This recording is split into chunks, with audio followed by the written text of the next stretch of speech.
may subject kang bagsak, dalawa. Opo ate, alam ko. Ano? Paano nga? Ano ang gagawin natin doon? Sayang yung teaching fee. Hindi ko naman yung ginusto mangyari ah. Nahihirapan lang ako ngayong semester.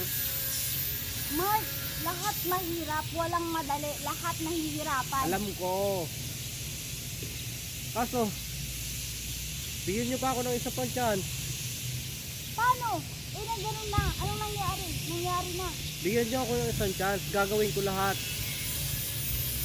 Ayoko masayang sakripisyo nyo sa akin. Paano ba mapatunayan? Na binagsak mo na, nabagsak na. Mag-aaral ako ng mabuti. Papatunayan ko sa inyong kaya ko. Bigyan nyo pa ako ng isang chance. One more chance.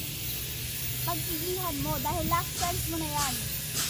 Oo ate, salamat.